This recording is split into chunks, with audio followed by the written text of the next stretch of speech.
Terpujilah nama Tuhan Yesus yang telah mengumpulkan saya dan saudara ada dalam perhimpunan ibadah pada pagi hari ini. Terimalah salam dari mimbar ini untuk kita semuanya. Shalom jemaat Tuhan.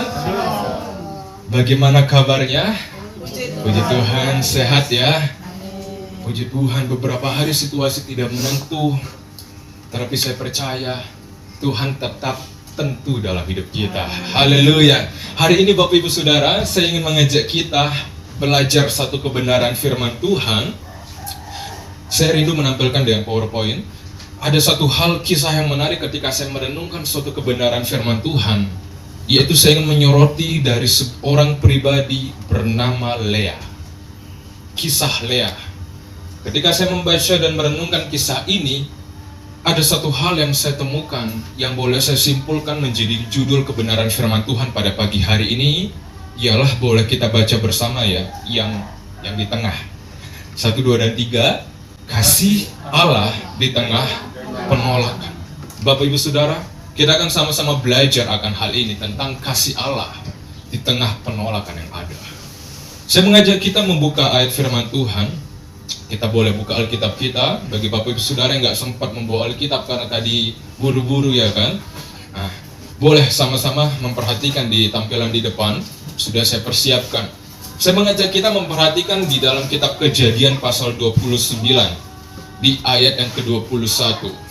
Nanti akan ada beberapa loncatan ayat-ayat firman Tuhan yang akan kita baca. Dimulai dari ayat yang ke-21 berkata begini.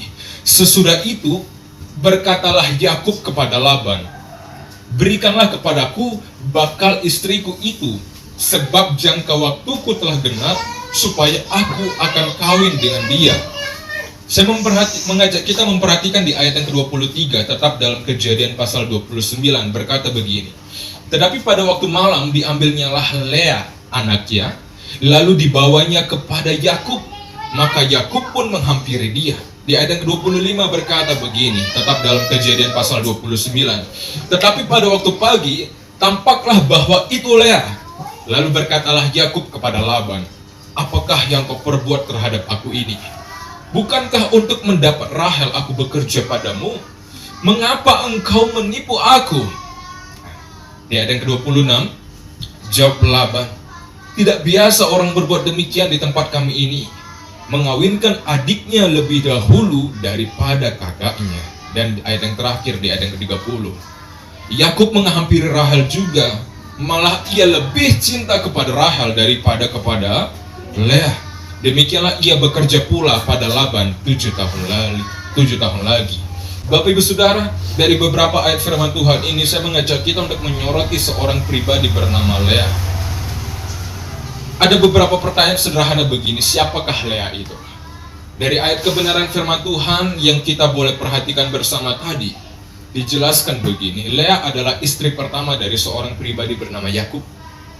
Pada saat itu Yakub sedang ada dalam suatu pergejolakan, ada suatu permasalahan internal dengan kakaknya yang akhirnya memutuskan membuat dia lari tinggalkan keluarganya, dan dia menetap masih ada hubungan saudara bernama Laban, pamannya.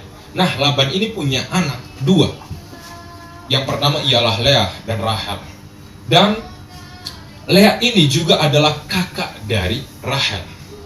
Bagaimana kehidupan dari seorang Lea ini Bapak Ibu Saudara? Alkitab menjelaskan Lea menjalani kehidupannya sebagai seorang istri yang kurang dicintai oleh suaminya. Di ayat yang ke-30 tadi berkata begini, Yakub menghampiri Rahel, malah ia lebih cinta kepada Rahel daripada Lea. Bapak Ibu Saudara, bagi kaum perempuan yang hadir hari ini, ketika saya ingin bertanya sederhana begini kepada yang perempuan khususnya. Seandainya kita ada di posisi sebagai Lea, apa yang ada dalam pikiran kita? Ya kan? Seringkali kita hanya berfokus kepada bagaimana pengorbanan seorang Yakub 14 tahun mengejar cinta Rahel. Tetapi ternyata di sisi yang lain ada seorang pribadi perempuan juga yang juga menahan sakit melihat bagaimana ternyata orang yang ada di sampingnya gak mencintai dirinya. Sakit rasanya. Ditolak itu sangat-sangat tidak enak. Diterima itu tidak diterima itu sangat-sangat tidak diterima, tidak enak. Kehidupan Lea menjalani kehidupannya itu sebagai seorang istri yang kurang dicintai sangat tidak mudah. Dan saya percaya tidak ada yang mau ada di posisi seperti Lea. Tetapi Bapak Ibu Saudara, tidak jarang begini. Meskipun Lea ditolak oleh manusia, tapi di dalam ayat yang ke-31 di dalam Kejadian pasal 29 berkata begini. Ketika Tuhan melihat bahwa Lea tidak dicintai, dibukanyalah kandungannya, tetapi Rahel mandul. Bapak Ibu Saudara, hal yang menarik begini. Meskipun Lea ditolak oleh manusia, namun Allah mengasihi Lea. Sekali lagi, meskipun Lea menerima tekanan secara batin, tidak dicintai oleh suaminya, namun ada seorang pribadi yang tetap mengasihi Lea, bernama Tuhan. Seperti Lea, kita mungkin seringkali mengalami berbagai penolakan dan diabaikan oleh situasi, diabaikan oleh orang-orang di sekitar kita, yang dimana orang-orang itu sangat dekat dengan kita. Tetapi berjalannya waktu, mereka pergi meninggalkan diri kita. Itu pula yang Ayub alami. Ayub sangat dekat dengan orang-orang yang ada di sekitarnya. Tetapi ketika Ayub mengalami situasi di titik terendah dalam hidupnya, dia ditolak, dia diabaikan. Tidak ada yang mau peduli dengan dirinya. Mungkin seringkali kita mengalami situasi yang sama. Namun satu hal yang harus kita tahu begini, dari seorang Lea kita akan belajar bahwa kasih Allah tetap ada bagi saya dan saudara. Amin. Meskipun saya ditolak oleh dunia ini, meskipun kita diabaikan oleh situasi, oleh sekitar kita, namun satu hal yang harus kita tahu, kasih Allah tetap ada dalam hidup saya dan saudara. Bagaimana respon kita dikala kita ditolak? Seringkali ketika kita menghadapi situasi ini, kacau balau, bingung, karena kita merasa kemana lagi harus kita berlari. Bagaimana respon kita dikala kita ditolak, dikala kita merasa aku sendirian. Di titik terendahku, kau hadir untuk mengangkatku. Ku tahu kau tak menyerah akan hidupku. Tergantung bagaimana respon kita dikala kita ditolak. Dari Lea kita akan belajar beberapa hal yang penting Bapak Ibu Saudara. Yang pertama begini. Ketika kita merasa ditolak, ingatlah tentang kepedulian Allah. Ketika kita diabaikan oleh dunia, ketika orang-orang di sekitar kita pergi meninggalkan kita tanpa alasan yang jelas, kita seorang diri, ingatlah dikala kita sendiri itu, bagaimana Allah tetap senantiasa peduli dengan hidup kita. Banyak hal yang seringkali tak bisa kita ucapkan. Ada suatu pujian berkata, Allah mengerti, Allah peduli. Sebanyak hal yang sukar seringkali kita penuh, membuat pikiran kita penuh, membuat hati kita penuh. Tetapi ingatlah bahwa ada seorang pribadi yang tetap mau peduli dengan kita. Itu ialah Allah itu sendiri. Di tengah baik orang yang mengagumi perjuangan cinta dari seorang Yakub mengejar Rahel selama 14 tahun, ada seorang Lea yang terluka secara lahir dan batin serta jiwanya karena mencintai pria yang tidak ditakdirkan untuknya. Ketika kita ada di posisi seorang Lea sangat-sangat tidak mudah. Bahkan seringkali mungkin kita berasa, aku gak mau ada di posisi seperti ini. Tetapi kenapa Tuhan boleh izinkan kita ada dalam situasi seperti ini, yang dimana akhirnya membuat kita ditolak dan diabaikan. Ini pula yang Lea alami. Seandainya mungkin Lea akan menyesali hidupnya, seandainya aku tidak menikah dengan dirinya. Mungkin aku akan merasa hidupku lebih baik. Seandainya dan seandainya. Tetapi kan sudah terlanjur. Istilah sederhana kan begini. Ya, gak mudah memang. Tetapi satu hal dari seorang Lea, di ayat yang ke-31 tadi kita sudah baca, dikatakan bahwa Tuhan melihat. Bahkan di ayat yang ke-32 yang berkata begini, sesungguhnya Tuhan telah memperhatikan. Tuhan melihat, Tuhan memperhatikan. Di ayat yang ke-33 juga berkata apa? Tuhan telah mendengar Wow, luar biasa bentuk kepedulian Tuhan kepada seorang pribadi bernama Lea. Meskipun dia tidak dicintai oleh suaminya sendiri, dia ditolak, dia diabaikan, bahkan mungkin tercipta permasalahan internal dengan adiknya sendiri. Tapi satu hal yang Tuhan mau kerjakan dalam kehidupan Lea, engkau boleh diabaikan, tetapi jangan pernah engkau merasa sendiri, karena aku ada bersama denganmu. Bagi setiap diri kita hal yang sama juga Tuhan nyatakan kok. Orang-orang boleh pergi tinggalkan kita, tetapi sadarilah sebagaimana Tuhan bekerja dalam hidup Lea. Tuhan senantiasa melihat engkau. Sebagaimana juga Tuhan bekerja dalam kehidupan Lea, Tuhan senantiasa memperhatikan kita. Dan sebagaimana juga Tuhan senantiasa bekerja dalam hidup Lea, maka Tuhan yang sama juga akan senantiasa mendengar keluh kesah kita. Maka sadarilah, ketika kita ditolak, ingatlah tentang bagaimana Tuhan tetap peduli dalam hidup kita bersama. Kadang dalam penolakan kita berpikir bahwa Tuhan tidak peduli. Kita bertanya mengapa Tuhan ini terjadi. Mungkin itu pula yang Lea alami. Tuhan, kenapa boleh ini terjadi? Aku gak pernah sangka bahwa ternyata ketika aku menikah dengan pribadi ini, yang kelihatannya dia baik-baik aja, yang kelihatannya dia bekerja keras 7 tahun, ya, dia bertanggung jawab, tapi ternyata gak sesuai dengan apa yang diharapkan. Mengapa Tuhan ini terjadi? Seringkali kita merasa bahwa apakah Tuhan membiarkan saya menderita? Apakah Tuhan membiarkan sepertinya saya hidup dalam kesusahan, hidup dalam penolakan, hidup diabaikan oleh sesama saya?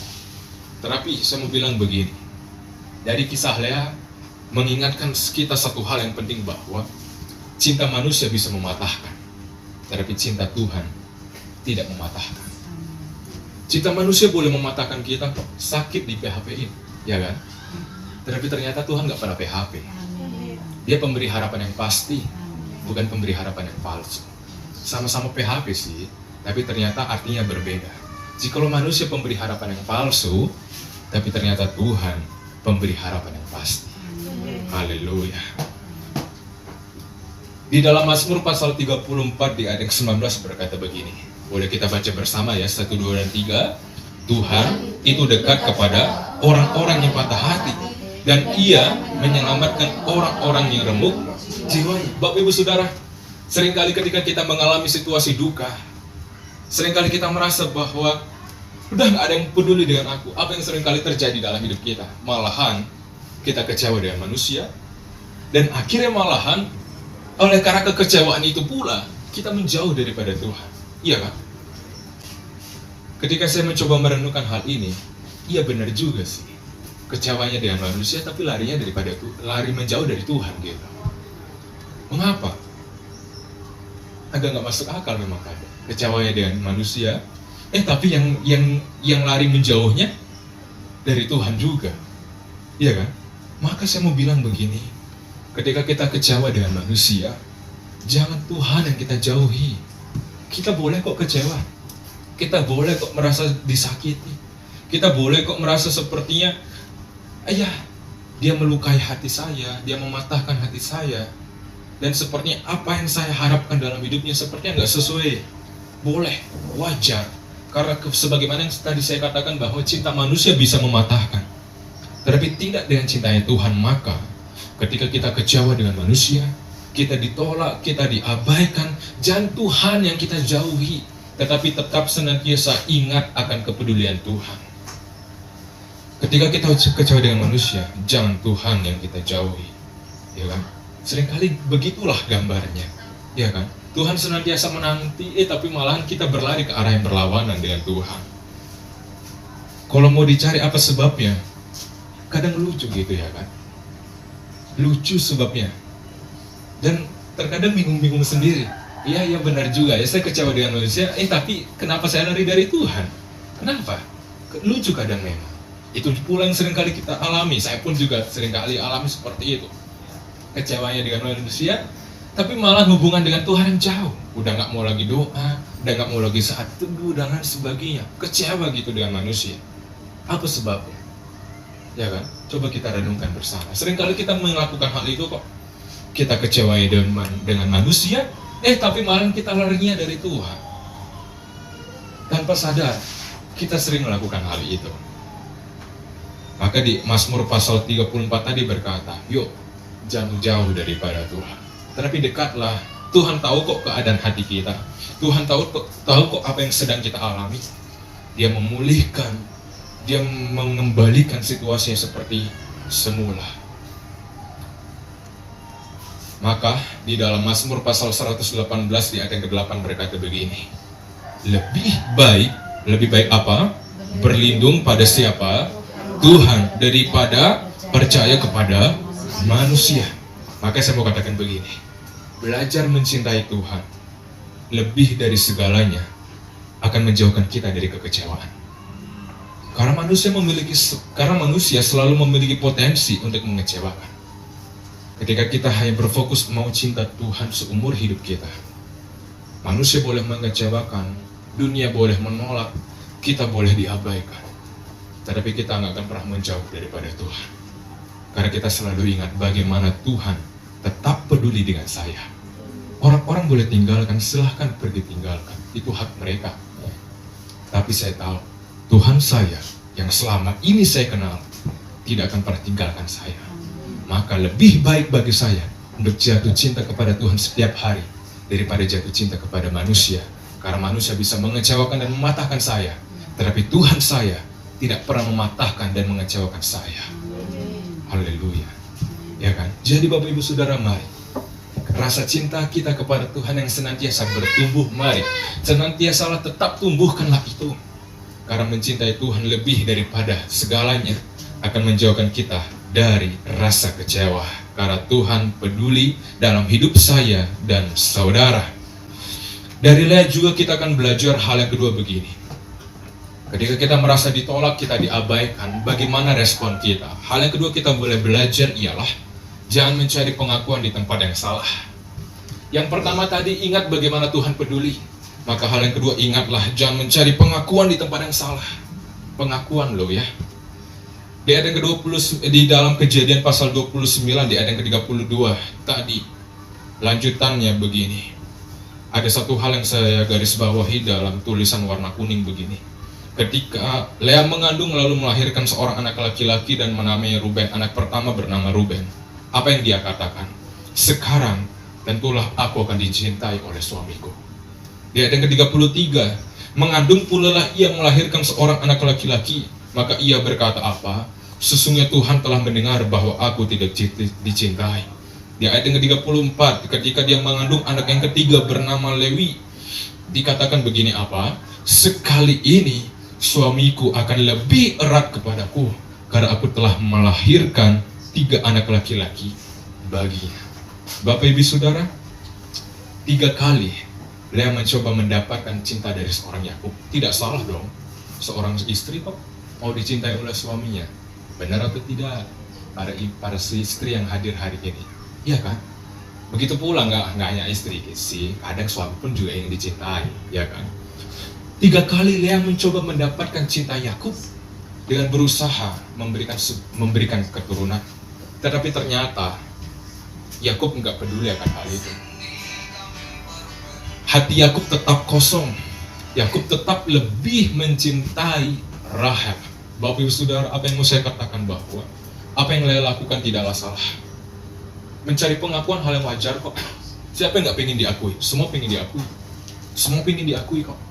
Tapi seringkali tanpa kita sadari, segala hal yang kita lakukan, kita motivasi diri kita.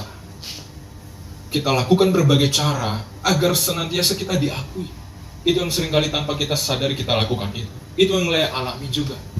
Berbagai cara dia lakukan. 3 kali dia melahirkan, anggaplah anak pertama 9 bulan, 1 tahun. Anak kedua 2 tahun. Anak ketiga 3 tahun. Selama 3 tahun berjuang mati-matian agar dia diakui oleh suaminya. Gak mudah. Bukankah ini yang seringkali terjadi dalam kehidupan saya dan saudara? Kita mencari pengakuan, kita mencari validasi dari sesama kita. Ingin diakui, ingin dihargai. Kita berpikir bahwa kalau aku melakukan ini, mungkin mereka akan menerima kita. Kita mencoba menyenangkan orang lain dengan berbagai cara, tetapi tetap merasa tidak cukup. Seringkali ketika kita ditolak, kita berupaya untuk menjadi sebagaimana yang dia mau. Ya kan? Ternyata terkadang ketika kita berusaha untuk hal itu, apa yang terjadi? Kita capek sendiri, ya enggak? Kita lelah, dan akhirnya apa? Ya udahlah, putus asa, menyerah. Tapi hal yang berbeda yang Lea lakukan begini. Ketika dia ada di titik terendah, dia merasa segala cara setelah aku lakukan ternyata hasilnya sia-sia. Di ayat ke-35 di dalam Kejadian pasal 29 berkata, melahirkan anak yang keempat bernama Yehuda. Mengandung pula ia lalu melahirkan seorang anak laki-laki, maka ia berkata begini, hal yang berbeda dia katakan, sekali ini aku akan bersyukur kepada Tuhan. Kalau dalam terjemahan bahasa Inggrisnya berkata begini, I praise the Lord. Aku akan memuji Tuhan. Jikalau pada anak pertama dia katakan, pasti suamiku akan mencintai diriku. Anak kedua, orientasinya masih menuju kepada Yakub suaminya. Di anak yang ketiga, suamiku akan lebih erat denganku. Tapi di anak yang keempat, hal yang berbeda Lea katakan, hari ini aku akan memuji nama Tuhan. Bapak Ibu Saudara, hal yang berbeda Lea tunjukkan.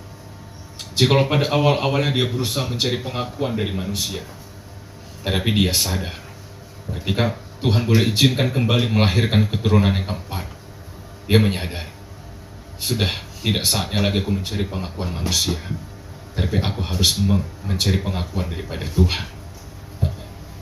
Lea menjalani proses yang mengubah sudut pandangnya, dan akhirnya dia putuskan, baik, aku akan berserah kepada Tuhan.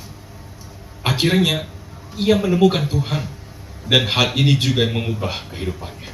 Dia ubah sudut pandangnya dari Yakub. Bukan berarti ketika dia melahirkan anak keempat dia abaikan Yakub, enggak. Tapi dia enggak lagi tertuju kepada hal itu. Tapi dia sepenuhnya ubah sudut pandangnya. Dia berserah pada Tuhan. Baik Tuhan, jadilah padamu, jadilah padaku sesuai dengan apa yang kau mau. Ia berserah dan akhirnya dia menyadari bahwa Tuhan bekerja dalam hidupnya. Di dalam Galatia pasal 1 di ayat yang 10 berkata begini. Ungkapan dari seorang Paulus berkata, jadi bagaimana sekarang? Adakah ku cari kesukaan manusia atau kesukaan Allah? Adakah ku coba berkenan kepada manusia? Sekiranya aku masih mau mencoba berkenan kepada manusia, maka apa? Aku bukanlah hamba Kristus. Bapak Ibu Saudara, ketika kita senantiasa berupaya diakui oleh manusia, kembali itu tidaklah salah. Tetapi kalau segala cara kita lakukan dan akhirnya kita hanya berfokus kepada hal itu, maka semua katakan, prioritas hidup kita ganti. Tuhan bukan lagi menjadi prioritas utama, tetapi sesama. Maka semua katakan begini, hidup kita akan berubah ketika kita berhenti mencari pengakuan manusia. Kita ubah sudut pandang kita sesuai dengan firman Tuhan dan berserah sepenuhnya kepadanya. Tuhanlah yang memberikan nilai sejati dalam kehidupan saya dan saudara, bukan manusia. Orang boleh berkata apapun tentang dirimu, tetapi sadarilah, penilaian mereka tidaklah sama dengan penilaian Tuhan. Sesamamu boleh menilai engkau 5 atau mungkin 11 dibandingkan 100, tetapi ternyata Tuhan nilai engkau bukan 11 banding 100, tapi memang 100. Bukan 11, enggak, memang 100. Kembali pertanyaan bagi setiap diri kita. Kita mau diakui manusia atau diakui oleh Tuhan? Jika kita mau diakui oleh Tuhan, maka mari fokuskan dirimu, melakukan hal yang terbaik untuk Tuhan, maka saya percaya penilaian yang terbaik Tuhan pasti nyatakan bagi kita. Maka ketika kita ditolak, jangan cari pengakuan dari manusia, tetapi carilah pengakuan daripada Tuhan. Hiduplah berkenan di hadapannya, maka kita mendapatkan penilaian sejati daripada Tuhan. Hal yang ketiga, Bapak Ibu Saudara, dari seorang Lea kita akan belajar begini. Ketika kita ditolak, kita diabaikan, bagaimana respon kita? Hal yang ketiga ialah menyadari ini sebagai proses menuju penggenapan rencananya. Pertanyaannya, pernahkah Lea sangka bahwa ternyata ketika dia menjalani pernikahannya, dia akan mengalami situasi seperti itu? Enggak. Mungkin saja waktu dia lihat Yakub, ya kan, pemuda gagah berani, ya kan, bertanggung jawab, luar biasa gitu, idaman banget gitu ya kan. Tapi ternyata sudah menikah, waduh, di luar kebiasaan gitu. Pada awalnya luar biasa, tapi ternyata di luar kebiasaan, ya kan? Tapi Tapi kenapa boleh itu terjadi dalam kehidupan Lea? Saya mau katakan itu menjadi sebuah proses bagi kehidupannya. Saya mau katakan bahwa pernikahan Lea adalah sebuah pernikahan yang tidak diharapkan kok. Ada banyak hal yang mungkin bisa dikatakan untuk hal itu. Lea tidak secantik Rahel. Alkitab berkata dia tidak seceria Rahel atau sesenyum Rahel gitu ya kan. Lalu Lea bukan pilihan Yakub, ya, memang bukan pilihannya kok. Bukankah Yakub bekerja 7 tahun awal untuk mendapatkan Rahel? Karena Lea hanya dipaksakan kepada Yakub melalui tipu daya. Ya, sebenar. Sebagaimana yang tadi kita baca di pembukaan ayat tadi. Mau nikah, udah nikah, malamnya ditukar gitu ya kan, dengan tipu daya. Dan akhirnya apa ya, Yakub terpaksa, ya sudah ada di pernikahan kok masa mau dibatalkan. Atau Yakub tidak akan memperoleh Rahel sebagai istrinya kalau dia nggak terpaksa menikahi Lea, ya nggak mungkin dia bisa dapatkan Rahel. Makanya Laban berkata apa? Tidak biasa kami menikahkan adiknya dulu baru kakaknya. Enggak. Kalau engkau mau, istilahnya ada transaksi lah, deal-dealan. Ya kan? Kalau engkau mau nikahi dulu, baru silakan ambil. Tapi engkau harus bekerja juga 7 tahun. Why? Dengan kata lain, Lea sangat-sangat ditolak dan diabaikan. Tapi begini, di ayat yang ke-35 tadi berkata, Lea melahirkan seorang anak bernama Yehuda, anak yang keempat, Yehuda. Siapa Yehuda, Bapak Ibu Saudara? Di dalam Matius pasal 1, ketika Bapak Ibu Saudara membuka kitab Matius pasal pertama, Alkitab berkata, ada judul di atas Alkitab itu ialah silsilah Yesus Kristus. Yehuda dilahirkan dari Lea. Tapi di dalam silsilah Yesus Kristus, di ayat 2 dan ayat yang 3 berkata begini. Abraham memperanakan Ishak, Ishak memperanakan Yakub, Yakub memperanakan Yehuda, dan seterusnya.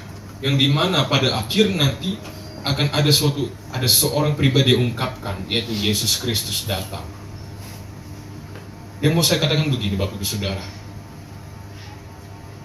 Tuhan itu baik. Dia tidak membiarkan Lea terabaikan, tetapi memberkatinya dengan keturunan. Yes, dia memberkati Lea dengan keturunan anak pertama, anak kedua, anak ketiga, bahkan di anak yang keempat.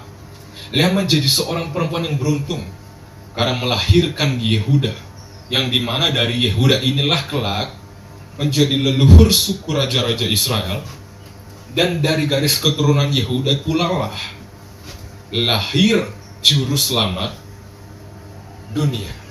Lahir juru selamat dunia dari seorang perempuan yang ditolak, diabaikan, melahirkan seorang anak yang kelak dari anak ini pula lahir juru selamat dunia. Pertanyaannya, pernah kalian sangka akan hal itu? Bagaimana Lea tahu akan hal itu terjadi? Bukankah dia hanya berfokus pada hidupnya dan dia merasa bahwa sepertinya diabaikan dan ditolak, dan itu menjadi proses kehidupannya? Tapi ternyata Tuhan memberkati Lea, dan Tuhan boleh izinkan Lea bahwa dari keturunan yang keempat bernama Yehuda, dari keturunannya lah kelak akan lahir seorang pribadi yang menjadi juru selamat bagi kita semua. Dari seorang pribadi bernama Yehuda. Bapak Ibu Saudara, pernahkah kita sangka ternyata proses hidup yang kita jalani hari ini sangat-sangat sulit, bahkan membuat kita akhirnya mau menyerah dan akhirnya kita mau merasa bahwa sudah nggak ada jalan keluar. Tapi ternyata berjalannya waktu, ketika kita bertahan dalam proses itu, tapi ternyata mengerjakan hal yang indah yang Tuhan menyatakan.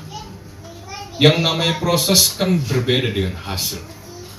Kalau kita sudah tahu hasilnya akan begini, ya tentu ya kita akan bertahan dalam proses. Tapi kan terkadang yang namanya menunggu adalah sesuatu hal yang sangat-sangat tidak mengenakan. Gak mudah bagi seorang Lea. Ternyata, wow, luar biasa. Secara manusiawi dia gak akan pernah sangka bahwa ternyata dari garis keturunannya. Mungkin dia merasa, aduh aku seorang pribadi yang ditolak, aku diabaikan. Tapi ternyata lewat pribadiku, lewat garis keturunanku, lahir juru selamat dunia. Luar biasa. Maka saya mau katakan tadi di hal yang ketiga apa? Ini proses untuk menuju penggenapan rencana Tuhan. Maka saya mau katakan di dalam Yeremia pasal 29 di ayat 11 berkata apa? Sebab aku ini mengetahui rancangan-rancangan apa padaku, mengenai siapa, mengenai saya dan saudara. Demikianlah firman Tuhan, apa? Yaitu rancangan damai, sejahtera, dan bukan rancangan kecelakaan, untuk memberikan kepada kita hari depan yang penuh harapan. Bahkan di dalam kitab Roma pasal 8 di ayat yang ke-28 berkata apa? Kita tahu sekarang bahwa Allah turut bekerja dalam segala sesuatu untuk mendatangkan kebaikan bagi mereka yang mengasihi Dia, yaitu bagi mereka yang terpanggil sesuai dengan rencana Allah. Saya dan saudara adalah seorang pribadi yang terpanggil dalam rencana Allah. Amin. Maka proses kehidupan yang saat ini saya dan saudara sedang alami, sepertinya di luar apa yang kita harapkan, sepertinya tidak pernah kita sangka. Tuhan, kenapa izinkan ini terjadi? Maka tetaplah bertahan, karena segala sesuatu yang Tuhan kerjakan dalam hidup kita, itu akan berakhir dengan kebaikan. Itu akan berakhir dengan hal yang indah. Setiap proses dalam hidup kita bukanlah kebetulan, tetapi langkah menuju penggenapan rencana Tuhan. Meskipun jalan terasa sulit dan penuh ujian, percayalah, setiap luka, setiap penantian, setiap perjuangan itu sedang membentuk kita sesuai dengan kehendak Tuhan. Oleh karena itu saya mau katakan begini, bertahanlah, bertahanlah, sebab apa yang Tuhan mulai, pasti akan Ia genapi, indah pada waktunya. Tetaplah bertahan, karena apa yang Tuhan mulai, Dia akan akhiri, indah pada waktunya. Ketika saya merenungkan kisah Lea ini, ada suatu sajak puisi yang saya tulis begini. Walaupun ini sederhana dan jauh daripada kata sempurna, ada hal yang begini. Saya nggak jago baca puisi ya kan, tapi ini saya tulis seharian kemarin. Saya berpikir apa ya? Luar biasa kisah ini soalnya. Yang menarik begini, saya berikan judul begini: dunia menolak, namun Tuhan memeluk. Saat dunia berpaling muka, janganlah hati larut dalam duka. Tuhan selalu buka tangannya, memeluk erat jiwa yang lara. Penolakan bukan akhir dari cerita, melainkan langkah menuju asa. Tetaplah teguh, tetaplah percaya. Rencananya indah pada waktunya. Maka masih mau difoto? Ya, foto dong. Jadi pedoman. Soalnya dari tadi keluar HP ya kan? Ya.